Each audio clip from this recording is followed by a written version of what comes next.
အားလုံးပဲမင်္ဂလာပါရှင် Whisper of Burma Channel လေးကနေကြိုဆိုလိုက်ပါတယ်ဒီနေ့ပြောပြမယ့်ဇာတ်လမ်းလေးကတော့ပရလောကနဲ့မှားယွင်းစွာအပေးယူလုံးမိတဲ့ဟိုတယ်အခန်းနံပါတ်200ခွန်ကမိန်ကလေးဒီနေ့ဟာသတင်းကြိုလာပြညပါ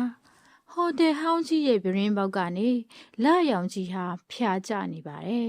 သတင်းကြွညမှာရွာဦးစီဒီကနေဖျားပွဲတံတွေတစ်ချက်လေအသိမှကြားနေရပါတယ်။ဒါပေမဲ့ရွှေပြည်ဟိုတယ်တွေကအခန်းနံပါတ်200ခွန်ကတော့လုံးဝတိတ်ဆိတ်နေပါတယ်။စာရေးဆရာမမိုးစင်ဟာသူမရဲ့နောက်ဆုံးထွက်ရှိမဲ့ဝတ္ထုအတွက်အပိသက်ဖို့အတွက်ဒီအခန်းကိုရွေးချယ်ခဲ့တာဖြစ်ပါတယ်။ဟိုတယ်ရဲ့မန်နေဂျာကဆရာမမင်းသိလားဒီအခန်းမှာလွန်ခဲ့တဲ့10နှစ်တုန်းကလေစာရေးဆရာတယောက်အပိုင်းပိုင်းဖြစ်ပြီးတည်သွားခဲ့တာလို့ပြောခဲ့ပါတယ်။ဒါပေမဲ့မိုးသစင်ကအဲ့ဒါဆိုပူကောင်းတာဗောဝတ္ထုအတွက်ပိုတော့ထပ်ကူရသေးတယ်လို့ပြုံးပြီးတော့ပြန်ဖြေခဲ့ပါတယ်။ည7:00နာရီမှာသူမဟာ laptop ဖွင့်ပြီးစာရိုက်ဖို့ကြိုးစားနေတော့တစ်ချက်စာရေးတန်လိုအော်တန်လိုတွေကိုကြားလိုက်ရတယ်။ဘာတန်နေလဲဟာဒီတန်တွေကဘေးခန့်လာတာနဲ့တူတယ်။မိုးစင်စာရိုက်တာခဏနားလိုက်ပြီးနားဆွင်လိုက်တယ်။စူညံတန်တွေပျောက်သွားပြီး9မိနစ်ကြာမှတော့ဒေါက်တာဒီတခါတော့အတန်ကသူမရဲ့တကားကိုလာခောက်တယ်လို့ပါပဲ။သူမထပြီးဘာတူလဲလို့မေးလိုက်တယ်။ဒါပေမဲ့ပြန်ဖြေတန်းကိုမကြားရဘူး။အဲ့ဒီချိန်မှာပဲတကားဘေးကမျက်နှာချက်မှာရှိရဲ့မိချောင်းကရုတ်တရက်မီးပြတ်သွားခဲ့။သူမအနှဲငယ်လန့်သွားပြီးကြက်တိန်လေးထသွားတယ်။ချက်ချင်းဆိုသလိုပဲဘေးနားမှာထားတဲ့ဖုန်းကိုကောက်ကင်ပြီး flash မီးကိုဖွင့်လိုက်တယ်။ဟိုတယ်ရဲ့ကြိုးဖုံးနဲ့ဟိုတယ်ကိုဆက်ဖို့ကြိုးစားတယ်။ဒါပေမဲ့ဖုန်းလိုင်းနဲ့အတန်ကြီးကြောင့်သူမအံ့ဩသွားတယ်။ဖုန်းလိုင်းနဲ့အတန်ကြီးဟာကြောင်နေကြိုက်တယ်လို့မျိုးအတန်ကြီးပဲထွက်လာတယ်။အဲ့ဒီချိန်မှာကြောချမ်းလို့မှန်ဘက်ကိုကြည့်လိုက်တဲ့ချိန်မှာသူမဟာမှန်ထဲမှာတစုံတစ်ယောက်ရဲ့ဖြူဘက်ဖြူရောမျက်နှာကိုမြင်လိုက်ရတယ်။ငါ့ကိုကူညီပါဆိုရက်တန်ကသူမရဲ့နားထဲမှာတိုးလေးကြားရတယ်။မိုးစင်လှည့်ကြည့်လိုက်တယ်။ဘယ်သူမှမရှိဘူး။သူမရဲ့စာရေးစပွဲပေါ်မှာရုတ်တရက်စာရွက်တစ်ရွက်ကိုတွေ့လိုက်ရတယ်။အဲ့ဒီထဲမှာငါဝတ္ထုကိုဆက်ရေးပါလို့ရေးထားတယ်။မိကလည်းပြန်လင်းလာတယ်။အဲ့ဒီချိန်မှာပဲတောက်တကားခောက်တန်ထက်ကြရတယ်။သူလည်းပြေးပြီးတကားဖွင့်လိုက်တယ်။မင်္ဂလာပါအမညီမဒီဟိုတယ်ကဝန်ထမ်းပါခုနကလေမီးပြတ်သွားတယ်အဲ့ဒါကြောင့်မလို့မီးဆက်ကလည်းမနှိုးတာကြလို့မရဖြစ်နေတာ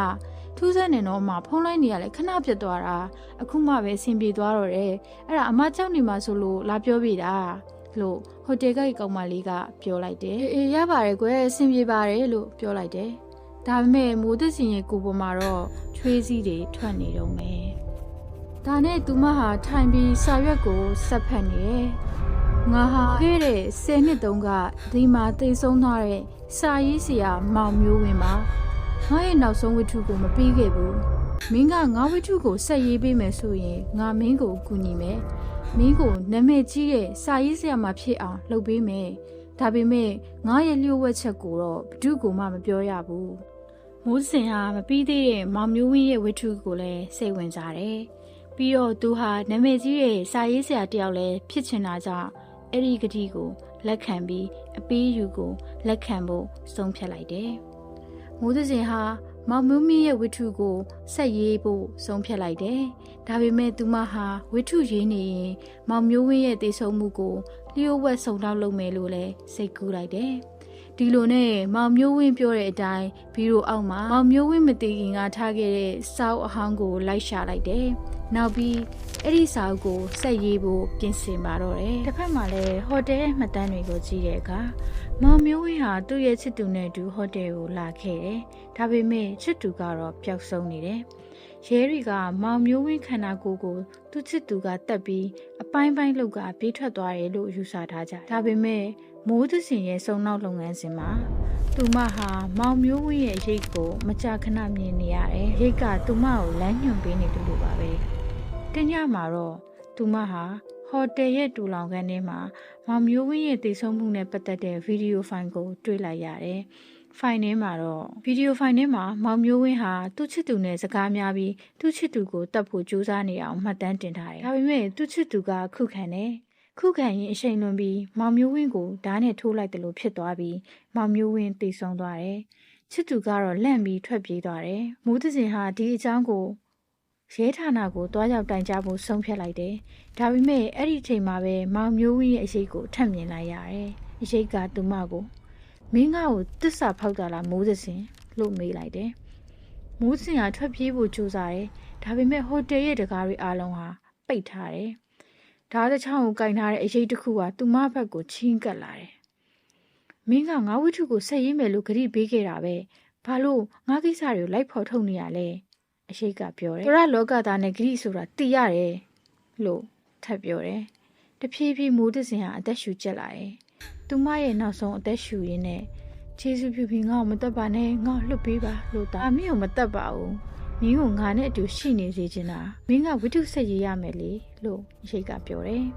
ဒီလိုနဲ့မိုးသစင်ဟာသူမရဲ့ခန္ဓာကိုယ်တွေကနေအရေးကထွက်လာပြီးမောင်မျိုးဝင်းနဲ့အတူဟိုတယ်ရဲ့အရေးလောကထဲမှာထာဝရခံစားသွားရမယ်ဘဝကိုရောက်ရှိသွားတယ်ဒီလိုနဲ့အချိန်တွေကြာလာခဲ့တယ်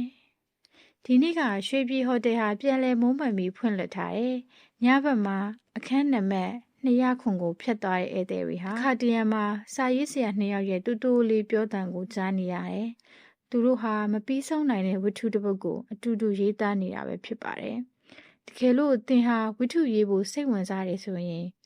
ရွှေပြည်ဟိုတယ်ရဲ့အခန်းနံပါတ်200ခုမှာလာရောက်တဲ့ခုရင်